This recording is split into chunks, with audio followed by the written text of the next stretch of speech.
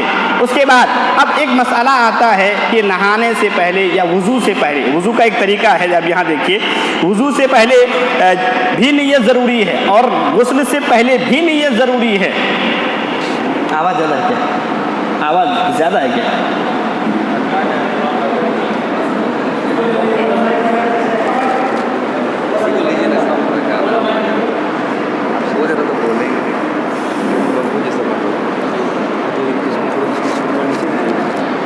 سے کچھ نہیں، چلیے یہ پہلے ہی بتا دینا چاہیے تھا آپ کو۔ بہرکیف وضو اور غسل یہ دونوں چیزوں میں نیت ضروری ہے۔ وضو میں بھی نیت ضروری ہے اور غسل میں بھی نیت ضروری ہے۔ کیوں ضروری ہے؟ بعض اوقات آدمی اٹھتا ہے، جیسے ہم سب ہیں نماز پڑھنے والے ہیں، ایسے ہی منہ دھلنا ہوتا ہو تب بھی وضو کی طرح تمام اعضاء کو دھل ڈالتے ہیں، اور آپ اٹھتے ہوں گے جو نمازی ہیں وہ پانی کے پاس جب جاتے ہیں، جب منہ دھلتے ہیں تو رکتے نہیں ہیں، پورا دھل ڈالتے ہیں۔ بعد میں ہوتا ہے کاش کہ میں نے نیت کر لیا ہوتا تو وضو ہی ہو جاتا ہے۔ اس لیے نیت ضروری ہے۔ تو اب جو جانے والا آدمی ہے باتھ روم کے باہر ہی بسم اللہ کہہ کے داخل ہو۔ علماء یہ کہتے ہیں احتیاط کا تقاضا یہ ہے کہ آدمی باتھ روم کے باہر ہی بسم اللہ کہہ کے داخل ہو۔ داخل ہونے کے بعد جب وہاں جائے تو جو میں نے کہا پہلے شرمگاہ کو دھلے۔ شرمگاہ کو دھلنے کے بعد اب وہ آدمی دوبارہ سے نئے سرے سے جس طریقے سے نماز کے لیے وضو کیا جاتا ہے وضو کیا جائے۔ اب جو یہ اس میں موضوع ہے طہارت کے مسائل، اس میں سے ایک میرا ٹاپک جو ہے خاص وضو کے تعلق سے یاد رکھیں کہ آپ بسم اللہ اگر باہر کہہ کے بنا بسم اللہ کے داخل ہو گئے، کھانے سے پہلے بسم اللہ اگر بھول جاتے ہیں تو ایک نئے سرے سے دعا ہے، آپ بسم اللہ اول و آخر پڑھیں، لیکن وضو سے پہلے بسم اللہ بھول گئے تو کوئی دعا نہیں ہے، نئے سرے سے شروع سے آپ کو بسم اللہ کہہ کے وضو کرنا ہے، کیونکہ اس شخص کا وضو ہی نہیں ہوتا ہے جو اللہ رب العالمین کا نام نہ لے، بسم اللہ نہ پڑھے۔ تو وضو کرنے سے پہلے بسم اللہ ضروری ہے۔ اب سب سے پہلے ایک ہی کلے سے، مستحب تو یہ ہے کہ ایک ہی چلو پانی لیتا ہو اور ناک میں بھی اور منہ میں اور ناک میں دونوں میں ایک ساتھ ڈالتا ہو، اور یہ کام 3 دفعہ کرنا ہے۔ ناک کو ہر بار بائیں ہاتھ سے صاف کرنا ہے۔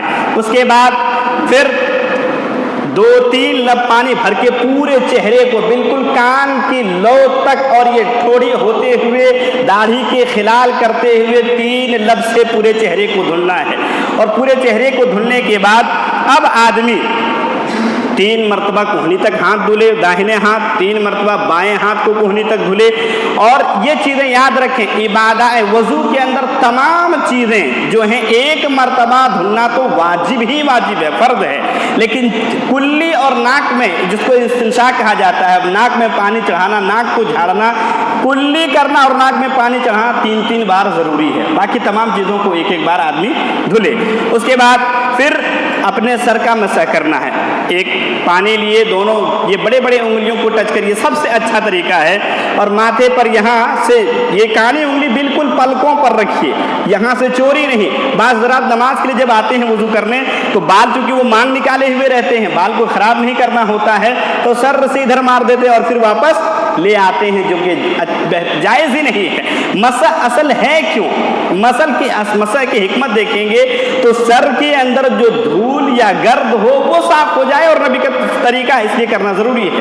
لہذا یہاں سے وہ شروعات کرے، بالکل گدی تک لے جائے اور پھر پلٹ کر لائے۔ اب اگر اسے لگتا ہو کہ بال کی دھول کی وجہ سے انگلی اب خراب ہو گیا ہے تو پانی واپس سے لے، اور یہ شہادت کی انگلی جسے ہم کہتے ہیں اسے بالکل کان کی سوراخ میں ڈالے اور انگوٹھا پیچھے رکھے، ایسے پیچھے انگوٹھا رکھے اور اس کو ایسے ابھی رکھتے ہیں، ایسے پکڑتے ہیں، پھر یہ کان میں راستہ ہے، دیکھیے گا کان میں راستہ ہے، دھیرے دھیرے نیچے سے چڑھان کی طرف واپس آنا ہے، ویسے ہی انگلی کو بالکل واپس باہر لانا، پھر انگوٹھے کو ایسے کر دینا ہے، مسح ہو گیا۔ ادھر ادھر کیے تو بدعت ہو گیا، اور بدعت جہاں عبادت کے اندر ہوئی تو اللہ اس عبادت کو کوئی وقت ہی نہیں دیتا ہے، لہٰذا مسح کریں گے۔ مسح کرنے کے بعد چونکہ اب غسل خانے کے اندر ہیں، پہلے ایک مسئلہ تھا، کچی زمین ہوا کرتی تھی تو پہلے پاؤں نہیں دھلا کرتے تھے. اب موجودہ زمانے میں علماء کہتے ہیں چونکہ پکی لوگوں کے تو ٹائل الحمدللہ ماربل لگا ہوتا ہے باتھ روم کے اندر،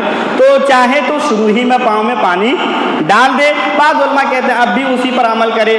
اب یہاں سے داہنے تو پہلے سر میں پانی ڈالے، سر کی جڑوں تک پانی پہنچائے، داہنے طرف سے پانی ڈالنا شروع کرے. دیکھیں ایک ساتھ دو چیزیں بیان کر رہا ہوں، غسل جنابت اور وضو کا طریقہ دونوں ایک ساتھ بیان ہو رہا ہے. کہیں ایسا نہ ہو کہ آپ غسل جنابت بعد میں سننا چاہیں. اب داہنے طرف سے پھر پانی ڈالے، بائیں طرف سے پانی ڈالے، اس کے بعد آدمی کو اختیار ہے جیسے نہائے.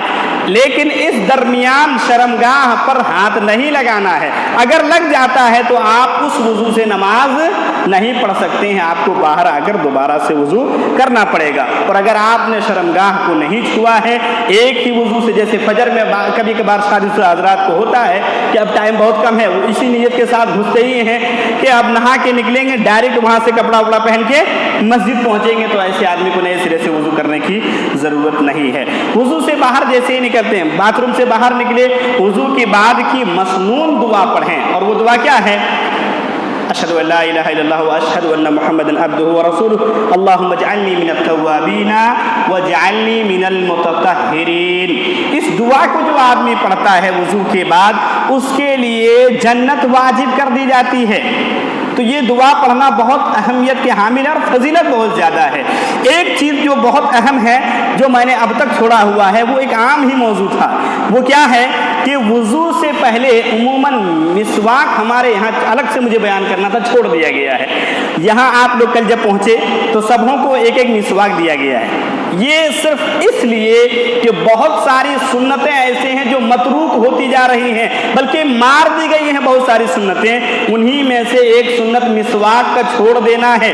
آپ صلی اللہ علیہ وسلم کو مسواک اتنا پسند تھا کہ آپ کسی سے کلام کرتے تھے، بات کرنا ہوتا تھا تو آپ صلی اللہ علیہ وسلم مسواک پہلے کر لیا کرتے تھے. مسواک رب کی رضامندی کا باعث ہے.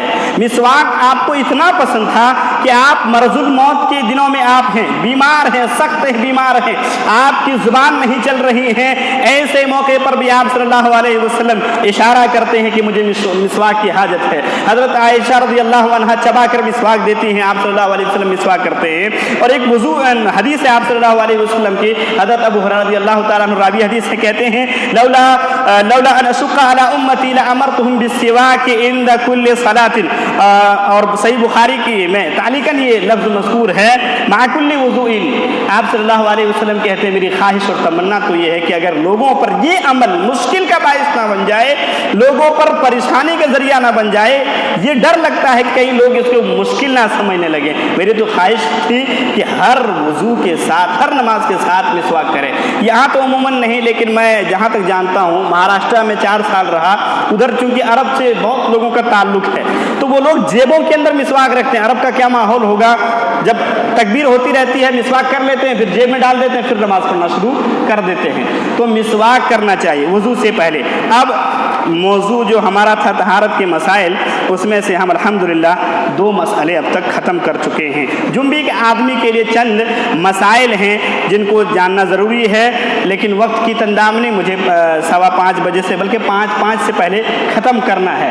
اس لیے جو مسائل ہیں اردو میں چند کتابیں ہیں، آپ اگر چاہیں ایک کتاب عربی کے اندر ہے سعید وہب بن القحطانی رحمۃ اللہ علیہ کی، اس کا بھی شاید اردو میں ترجمہ آ چکا ہے، لیکن ابھی حافظ عمران ایوب لاہوری اور اسی طریقے سے اقبال کیلانی اور بھی بہت سارے علماء اکرام کے ہیں طہارت کے مسئلے پر، تو ان کو پڑھیے اور وضو اور غسل کا طریقہ ضرور سیکھیں، کیونکہ اسی پر ہمارے نماز کا دار و مدار ہے. اگر آدمی صحیح سے وضو نہیں کرتا ہے، آپ صلی اللہ علیہ وسلم نے فرمایا اس آدمی کی نماز ہی نہیں جو صحیح سے وضو نہیں کرتا ہے، اور وضو ضروری ہے. اب آتے ہیں موضوع کے اگلے شق کی طرف. یہاں صرف جنازہ لکھا ہوا ہے، جنازے میں عام بات ہے، آیا یہ جنازے کی احکام و مسائل بیان کریں، غسل جنازہ بیان کریں، بہت کچھ ہے. تو اختصاراً میں ساری چیزوں کو اپنے اعتبار سے تیار کر کے لایا ہوا ہوں. سب سے پہلے جنازے کے احکام و مسائل میں جانیں کہ جب بھی کوئی آدمی آپ کے سامنے قریب المرگ ہو گیا ہو، بالکل اب لگ رہا ہے کہ یہ آخری ٹائم ہے،